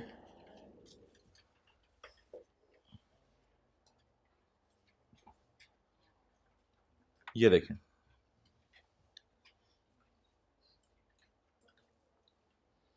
न्यूमेरिकल्स की बेसिक थीम रिवाइज कर लें, सली सीधा देखते रहें। अकाउंटिंग वाले डिप्रिशिएट करते हैं, टैक्स वाले कहते हैं हमारे वाले डिडक्शन माइनस कर लो। इसका क्या मतलब है? फिर अकाउंटिंग वालों के डिडक्शन क्या करें? ऐड। और टैक्स वालों की depreciation less. I repeat,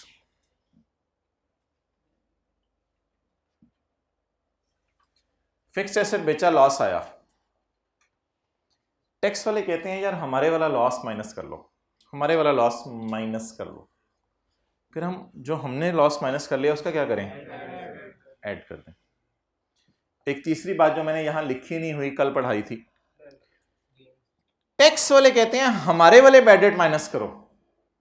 tax वाले कहते हैं हमारे वाले बैड डेट माइनस करो, 1,80,000 हमारे वाले बैड डेट कल वाले माइनस करो। तो फिर हमने अकाउंटिंग वाले 2 लाख को ऐड कर दिया था मेरे ख्याल से। तो ये उसी तरह का कॉन्सेप्ट है तकरीबन जैसे डेप्रिसिएशन का था। तो हमने अकाउंटिंग वालों के बैड डेट उल्टा दिए थे। बस आप सोचा करें टैक्स वालों के बैड डेट के साथ क्या करना है, फिर उल्टा सलूक अकाउंटिंग वालों के साथ कर दिया। अगली बात, गेन्स में जरा बात मजे की है, तस्वीर लेनी है पूरा फिर। अच्छा, गेन्स में क्या है? गेन आएगा तो गेन के केस में अकाउंटिंग वाले ने भी गेन रिकॉर्ड किया होगा, उसको नहीं करना कुछ, सबर पहले टैक्स वालों का सोच लिया करें। गेन आएगा अकाउंटिंग की नजर में, टैक्स वाले कहेंगे यार गेन ये छोड़ो, हमारे वाला ना ऐड कर लो। टैक्स वालों का गेन ऐड ही होना चाहिए, ऐसे क्यों देख रहे हैं? टैक्स वालों का गेन ऐड होना चाहिए। तो गेन आएगा टैक्स वालों की नजर में, टैक्स वाले कहेंगे यार इसको ऐड कर लो, फिर हम अपने वाले गेन का क्या करें? उसको लेस कर लें। तो अब बता दें, खर्चों का डिफरेंट रूल है और इनकम्स का डिफरेंट रूल है। टैक्स वाले कहते हैं हमारे वाले डिडक्शन माइनस कर लो। इस बात का मतलब क्या है? अकाउंटिंग वाली डिडक्शन ऐड होगी। टैक्स वाले कहते हैं हमारे वाला गेन ऐड कर लो, तो फिर अकाउंटिंग वाला गेन लेस होगा। टैक्स वाले कहते हैं हमारे वाला बैड डेट माइनस कर लो, तो अकाउंटिंग वालों का बैड डेट ऐड हो जाएगा। इस मेथोडोलॉजी पे कलम चले थे।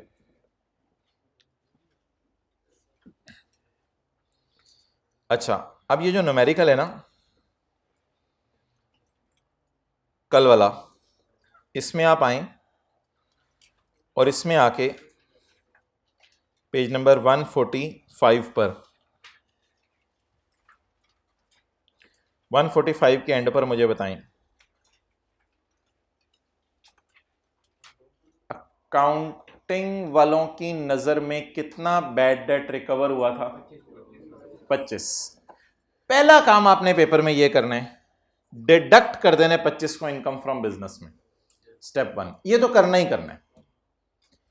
इसके बाद आपने एक नया फॉर्मूला लगाना है, उसमें मे बी जवाब पॉजिटिव आ जाए तो ऐड कर देना है, मे बी जवाब नेगेटिव आ जाए तो लेस कर देना है। ये काम जरा लिख लें कि अकाउंटिंग वालों की रिकवरी को हमेशा, रिकवरी को, बैड डेट को नहीं मैं कह रहा ही, कल आप लोगों ने ये सवाल किए होंगे घर जाके, continuing from question 1 he disclose 7 lakh as accounting profit which include 25,000 for bad debt recovery. Accounting वालों ने इस 25 को क्या कर लिया होगा? ऐड। टैक्स वाले कहेंगे हमारी वाली रिकवरी ऐड करो, तो अकाउंटिंग वालों की रिकवरी।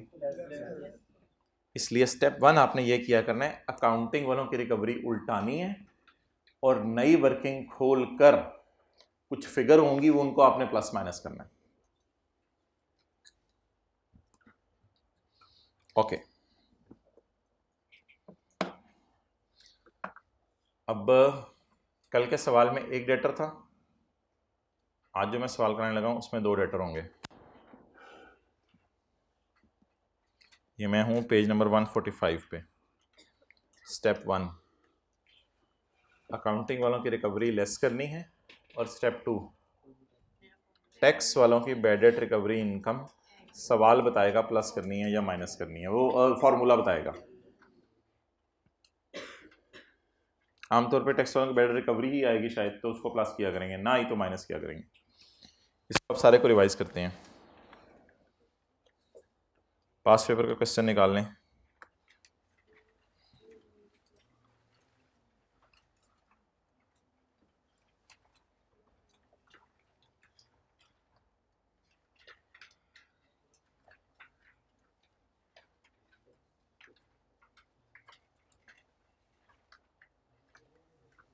पेज 163।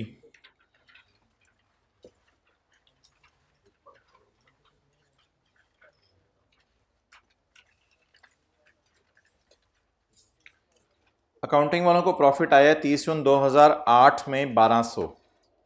30 जून 2008 नहीं होगा, 2018 में ये सवाल आया तो 30 जून 2018 होगा। 30 जून 2018 में अकाउंटिंग वालों को कितना प्रॉफिट आया? 1200। निकालें जी रजिस्टर, 1200 का प्रॉफिट लिखें।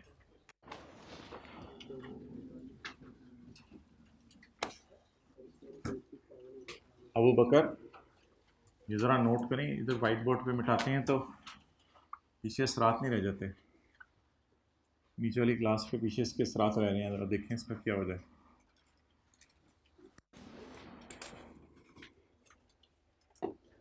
अच्छा जी, प्रॉफिट बताएं जी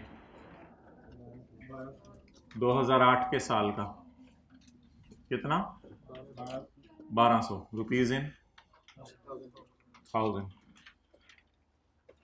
प्रॉफिट। कैलकुलेट होने लगी है इस साल की इनकम फ्रॉम बिजनेस। चलें जी आगे। पिछले साल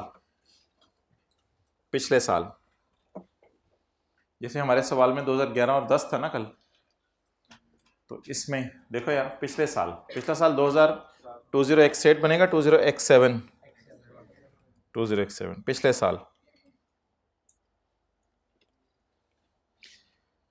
पिछले साल बीए ने राइट ऑफ किया था बैलेंसेस आउटस्टैंडिंग का मतलब डेटर के लिए रिसीवेबल। इसका सवाल पढ़ो वो नोट कर लेना। आउटस्टैंडिंग का मतलब डेटर के लिए रिसीवेबल। पिछले साल हमने राइट ऑफ किया था रिसीवेबल 2 डेटर्स का, एक पल्स का एक हुसैन का, which were partly allowed by tax authorities. और पिछले साल टैक्स वालों ने उसको पार्टली अलाउ कर दिया था, नहीं सारा अलाउ नहीं किया था। 2 लाख में से कल की तरह 1,80,000 हमने माइनस किया था 11, टैक्स वालों ने माइनस किया 8, हमने माइनस किया 9, उन्होंने कहा नहीं इसकी जगह माइनस कर लो 2। तो ये अकाउंटिंग डेप्रिसिएशन टाइप कोई चीज होगी। और ये टैक्स वालों की डेप्रिसिएशन टाइप की चीज होगी। लेकिन सवाल सिर्फ 2008 का है, इसलिए थोड़ी देर के लिए मैं पिछले साल का डेटा मिटा रहा हूं, थोड़ी देर के लिए पिछले साल का डेटा मिटा रहा हूं, लास्ट ईयर का डेटा मिटा रहा हूं। इस साल एक बंदा दे गया 652 और अगला बंदा दे गया 346। कितने डेटर हैं हमारे? दो। एक ये डेटर है, एक। स्टेप 1 बताएं जल्दी से, वो जो अंग्रेजी मैंने वहां लिखी हुई थी, deduct it from income from business. ये अकाउंटिंग वालों के bad debt recovery income deduct करें। दोनों डेटर्स को मैं इकट्ठा ही चला रहा हूं, अब अलग अलग सवाल नहीं कर रहा, दोनों डेटर्स को इकट्ठा ही चलाता हूं। पल्स देके गया 652 और हुसैन देके गया, लेकिन जो भी जितने मर्जी देके जाए मेरी बला से, ये रिसीव हुए या खर्चा है? रिसीव होने की वजह से अकाउंटिंग वाले सर ने इसे किस में डाला होगा? अकाउंटिंग वालों की इनकम्स को क्या करना होता है? अकाउंटिंग वाली इनकम्स को उल्टाना होता है ना, तो उल्टाएं जी। हुसैन के लिए ब्लू मार्कर ले लेते हैं, वो पल्स के लिए ब्लू मार्कर ले लेते हैं, हुसैन के लिए रेड। दो डेटर्स का सवाल इकट्ठा आ गया आज। लेस,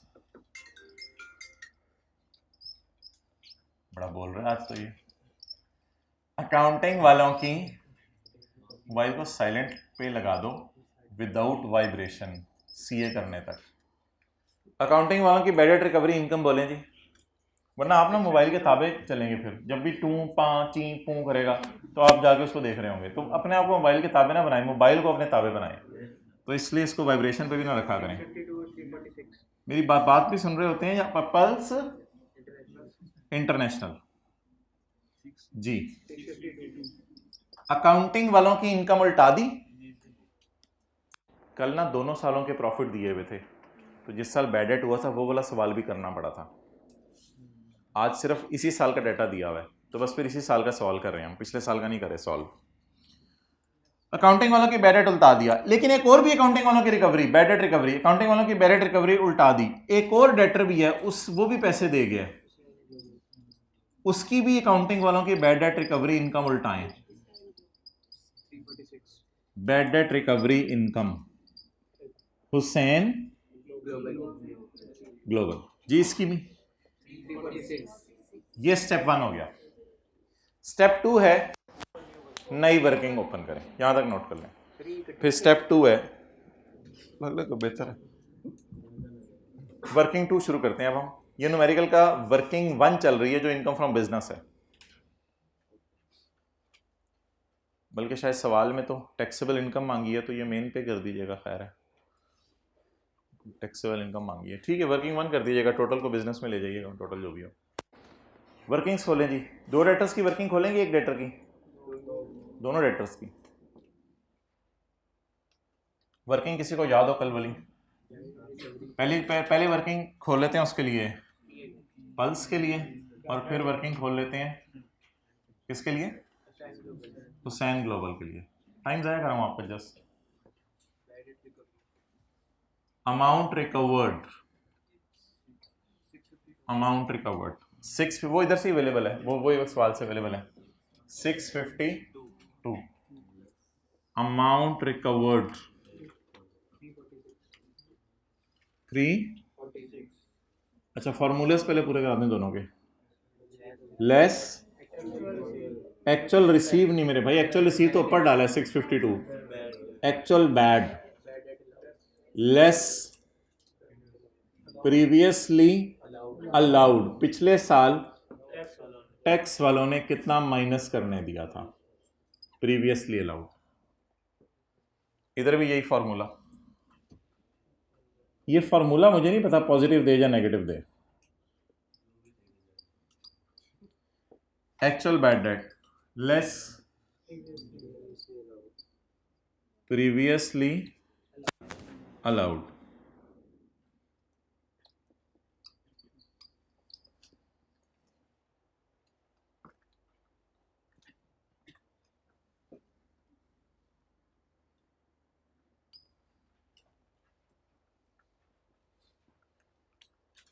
अब पिछले साल की कहानी काली पट्टी के पीछे छुपी हुई है। अब सुने पिछले साल की कहानी टीचर की जुबानी। लास्ट ईयर की डिटेल्स आपको दे रहे हैं। आप पिछले साल का एक्चुअल राइट ऑफ, पिछले साल का न्यूमेरिकल हम सॉल्व नहीं कर सकते क्योंकि पिछले साल का प्रॉफिट नहीं दिया हुआ, लेकिन इस साल फॉर्मूला तो लगाना है ना हमने। 11 यहाँ ड्रामे 1150 प्रीवियसली अलाउड। भाई जान आप हॉन्ट लाओगे तो मैं चलूंगा, आपके हॉन्टों से डायरेक्ट क्लास के हिलने का ताल्लुक है। 825 ये कब से मसला है आपको? अच्छा जी, इन दोनों का डिफरेंस लें 325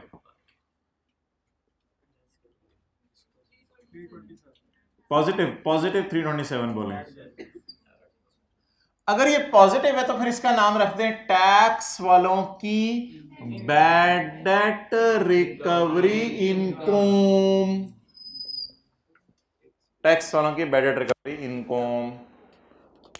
अब टैक्स वालों के पॉजिटिव को हमेशा क्या करना है? ऐड करना है। टैक्स वालों के पॉजिटिव को क्या करना है? अब्दुल्ला बैठ जाएं, ना तो इनकी किसी और कैंपस में किसी और कॉलेज में आज क्लास है और दूसरे टीचर से मेरी बात हुई हुई है, वो थोड़ी देर बाद शुरू करेंगे, तो इसलिए बैठ जाओ, 5-7 मिनट आराम से लगाने लो, इस सवाल को ख़त्म करें। अच्छा जी, तो अब बताएं कि सवाल के मुंह पे कितना डालना है? पूरा तो कर लेना, कैलकुलेशन रहेगी छोटी सी। इनकी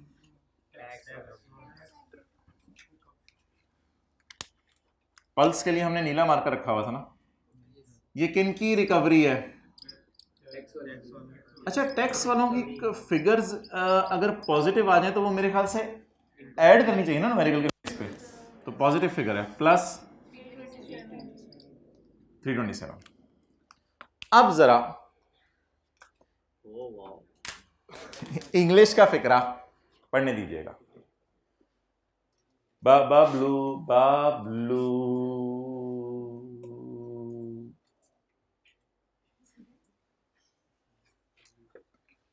where bad debt recovery,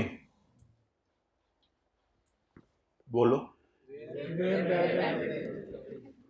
where bad debt recovery is greater than 325, the excess shall be, सही जगह जा रही है उंगली, the excess shall be chargeable to tax under the head income from in the year bad debt is recovered. Try again. Where bad debt recovery, where bad debt, मैंने क्या छोड़ा था, तू कर ले। Where bad debt recovery, where is great, मैं बता रहा हूँ, is greater than 325, the excess shall be chargeable under the head income from in the year bad debt is recovered.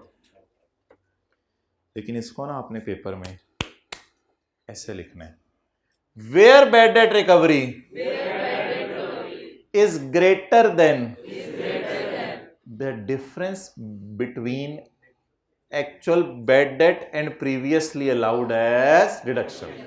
Where bad debt recovery is greater than the difference between actual bad debt and amount previously allowed as, the excess shall be chargeable under that income from in the year in which it is। उसके कंधे का किराया पे करते हो, थोड़ी थोड़ी देर उसके कंधे पे जाके, यार हद होगी यार।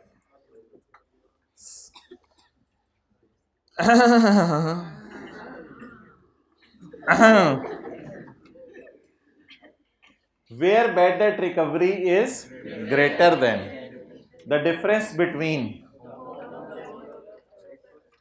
पप्पू को बताएं सेक्शन 29 चल रहा है, हूँ पूछा वो ये सर किधर पहुंच गए। नहीं फिर भी मुझे पेज नंबर बताओ।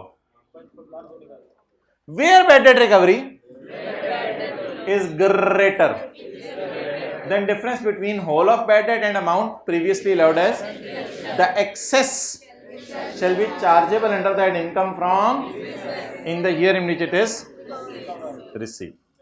तो कल आप लोगों ने स्पोर्ट्स डे पे ना साथ वाले को बुलाने हैं, पुत्र जरा इधर आएंगे, वेयर बैड डेट रिकवरी, कान में ना वेयर बैड डेट रिकवरी, और फिर शुरू हो जाना है।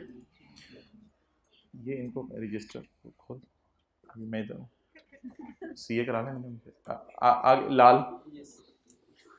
अच्छा जी, इसका बैड डेट कितना है actual?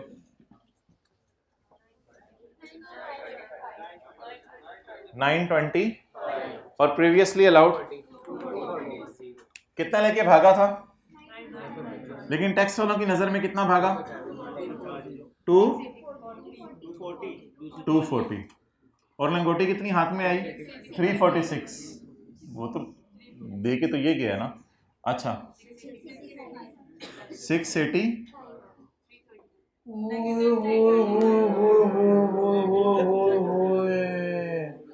where bad debt recovery is less than the difference between whole of bad debt and amount previously allowed as the shortfall। Short होके फॉल हो जाते हैं ना लोग। the shortfall 330 shall be allowed as deduction। that shortfall shall be allowed as, क्योंकि ये formula कभी positive देगा कभी नेगेटिव देगा, कभी दर बदर, कभी इनके दर कभी उनके दर। टैक्स वालों का बैड डेट आ गया दोबारा, किस बंदे का? एच जी का। अब इसको माइनस करेंगे तो भाईजान फॉर्मूला जो है ना कभी प्लस में जवाब देगा कभी माइनस में जवाब देगा। whatever the total may be, whatever the total may be, ये आपका और आपके घर वालों का मामला है, इसमें मैं इंटरफेयर नहीं करूंगा। उन्होंने फीस जमा टोटल करके दे दें। अच्छा तो आखिरी दफा आप इसको याद कर लें, where bad debt recovery is less than the difference between actual bad debt and amount previously allowed as the shortfall, the short shall be allowed as deduction. अब काम वही हो गया जो हमने किया था। स्टेप 1 के तौर पे आपने bad debt recovery income accounting वालों की उल्टा देनी है और स्टेप 2 में फॉर्मूला लगाना है। अगर पॉजिटिव आया तो, नेगेटिव आया तो, लेकिन अकाउंटिंग वालों की रिकवरी जरूर उठानी है। स्टेप 1 अक्सर बच्चे भूल जाते हैं, फॉर्मूला सारे सही लगाते हैं पेपर में और फॉर्मूले का प्लस माइनस भी इसमें कोई साइंस ही नहीं। ये अकाउंटिंग वालों की रिकवरी इनकम 90% बच्चे माइनस करना भूल जाते हैं। स्टेप 1 सबसे आसान है, ये भूल जाते हैं। अब आप जो है वो, मैं आपको होमवर्क और देना नहीं चाह रहा, इसलिए थ्योरी के और न्यूमेरिकल के छोटे छोटे सवाल होमवर्क में ले लें जिन पे आपके 30 मिनट्स लगेंगे, ज़्यादा टाइम नहीं लगेगा। अगले सफ़े पे टिक करें, अगले से अगले पे क्वेश्चन 47, फिर आप टिक करें 44, फिर आप टिक करें 42, 47, 44, 42, फिर आप टिक करें 38। यार एक बिल्डिंग बिक रही है और एक प्लांट एक्सपोर्ट हो रहा है नाइजीरिया, कर लेंगे 38। और इसके बाद आप जो है वो क्वेश्चन, बस ठीक है। आज कहाँ लेके जाएंगे साथ वाले को? घर, अपने घर साथ लेके जा रहे हैं, बिरयानी बनवाई हुई है उसके लिए। चलें ठीक है, अस्सलाम वालेकुम।